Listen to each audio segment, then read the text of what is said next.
దేవుని ఘనమైన నామమునకు స్తోత్రములు. ఈ వాగ్దానం వింటున్న మీకందరికీ మన ప్రభువును ప్రియరక్షకుడైన యేసుక్రీస్తు నామములో శుభములు, మా హృదయపూర్వకమైన వందనములు తెలియచేస్తున్నాం.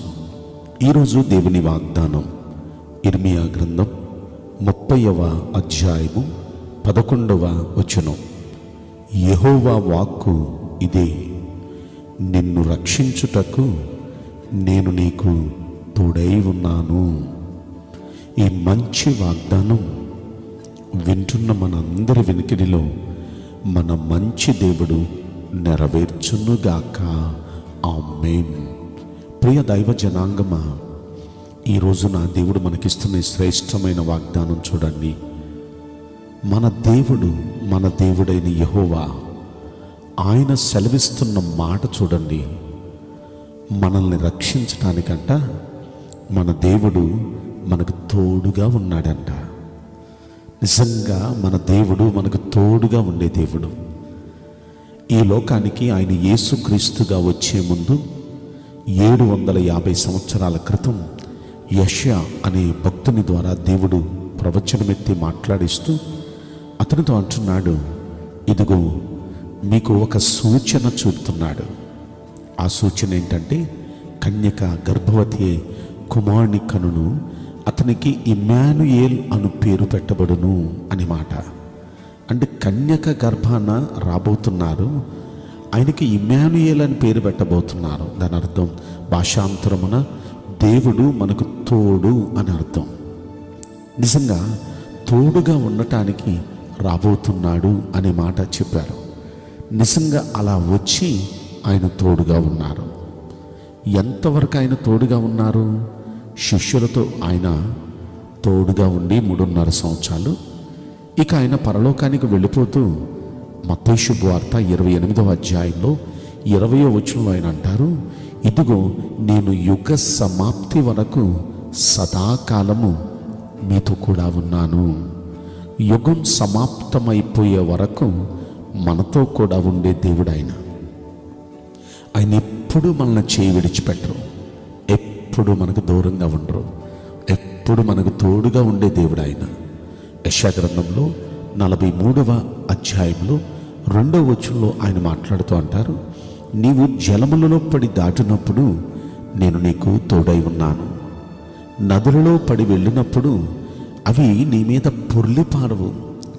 నీవు అగ్ని మధ్యను నడుచున్నప్పుడు కాలిపోవు జ్వాలలు నిన్ను కాల్చవు, ఎందుకంటే నేను నీకు తోడై ఉన్నాను. ప్రియ దైవ జనాంగమా, ఆయన ఎంత చక్కగా మాట్లాడుతున్నారు చూడండి. జలముల మధ్య పడి వెళుతున్నప్పుడు అంట, ఆ నదులలో పడి వెళుతున్నప్పుడు అవి నీ మీద పొర్లిపారవు, ఎందుకంటే నేను నీ తోడుగా ఉన్నాను. ఆయన తోడుగా ఉంటే మనం సముద్రం మధ్యలో వెళ్ళినా, నదులలో పడి వెళ్ళినా అవి మన మీద పొర్లి పారవు. లిటరల్లీ ఇలా జరిగింది. ఇజ్రాయేలీల జీవితంలో వారు సముద్రం మధ్య నడిచారు, ఎర్ర సముద్రం మధ్య. ఆ సముద్రం మధ్య నడిచారు, ఆరిన నేల ఏర్పాటు చేశారు. ఆ సముద్రం అటుపక్కకు ఇటుపక్కకు చీలిపోయి దారి ఏర్పాటైంది. నడుచుకుంటూ అవతల రేవుకు వెళ్ళిపోయారు వాళ్ళు. దేవుడు వారికి తోడున్నారు కాబట్టి అంత అద్భుతంగా సముద్రం మధ్య నడిచిన ఆ సముద్రం వారిని ముంచలేకపోయింది. ఆ తర్వాత యోర్దాను నది దగ్గరకు వచ్చారు. ఉరకలెత్తుతో ప్రవహిస్తుంది. ప్రవాహంగా వచ్చే నది ఏకరాశిగా నిలిచిపోయింది, గోడ కట్టినట్టుగా ఆగిపోయింది. కింద నీరంతా వెళ్ళిపోయింది. దాని నుండి అవతల ఒడ్డుకు వెళ్ళిపోయారు వాళ్ళు.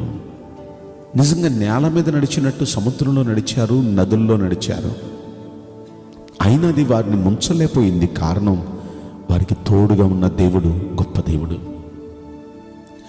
ఆ తర్వాత కింద ఇంకో మాట అంటాడు, నీవు అగ్ని మధ్య నడుచున్నప్పుడు కాలిపోవు, జ్వాలలు నిన్ను కాల్చవు, ఎందుకంటే నేను నీకు తోడుగా ఉన్నాను. ఇది కూడా అక్షరాలా జరిగింది. షడ్రక్, మేషక్, అబేద్నెగో అనే ఆ ముగ్గురిని దేవుణ్ణి సేవిస్తున్నారు అనే ఆ నెపంతో తీసుకుని వెళ్ళి అగ్నిగుండంలో పడేశారు.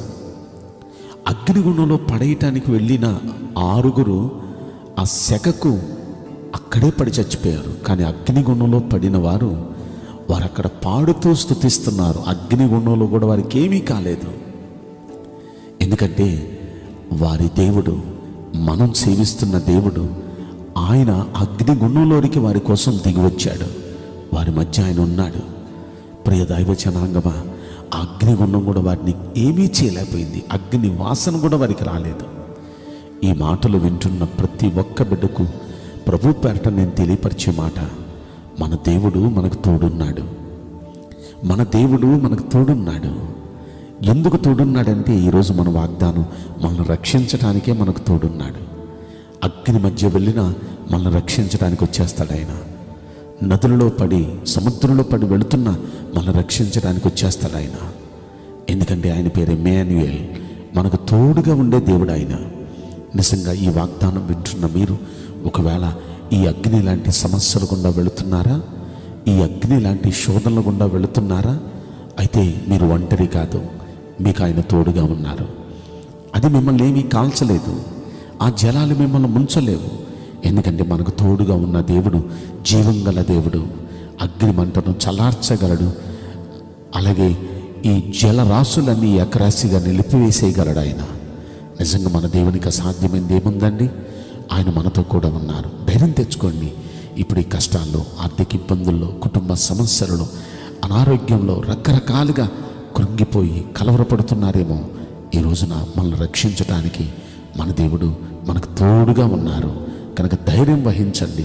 షడ్రక్ మేషక్ అబేద్నెగోకు తోడుగా ఉన్న దేవుడు, అలాగే దానియేలుకు సింహాల గుహలో తోడుగా ఉన్న దేవుడు ఈ రోజున ఈ వాగ్దానం వింటున్న మనందరికీ ఆయన తోడుగా ఉన్నారు. ధైర్యంగా ఉండండి. తప్పక ఆయన మనల్ని రక్షిస్తాడు. ఈ పరిస్థితులన్నీ మారుస్తాడు. ఈ సమస్యలన్నిటిపైన జయమిస్తాడు. మంచి రోజులు మనకు అనుగ్రహిస్తాడు. ఈ మంచి వాగ్దానం వింటున్న మనందరి వెనుకడిలో మంచి దేవుడు నెరవేర్చును గాక. ఆమేన్. నేను మీకోసం ప్రార్థన చేయబోతున్నాను.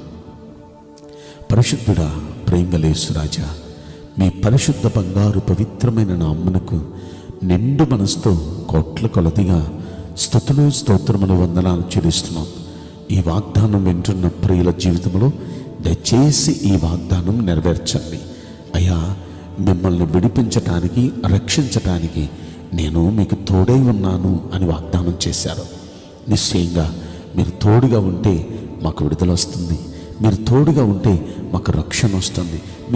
మీరు మాకు తోడుగా ఉంటే మాకు విజయం ఉంటుంది, మేలు కలుగుతుంది. అయ్యా, నీ బిడ్డలందరికీ మీరు తోడుగా ఉండి వారున్న సమస్య నుండి వారిని రక్షించండి. పరిస్థితులన్నీ వారికి అనుకూలపరచమని ఈ కొద్ది మనవులు నజరుడైన యేసుక్రీస్తు ప్రశస్తమైన నామములో మిక్కిలి వినయముతో ప్రార్థించి బ్రతిమలాడి వేడుకుంటున్నాం ప్రియ పరలోకపు తండ్రి. Amen. May God bless you all. Thank you.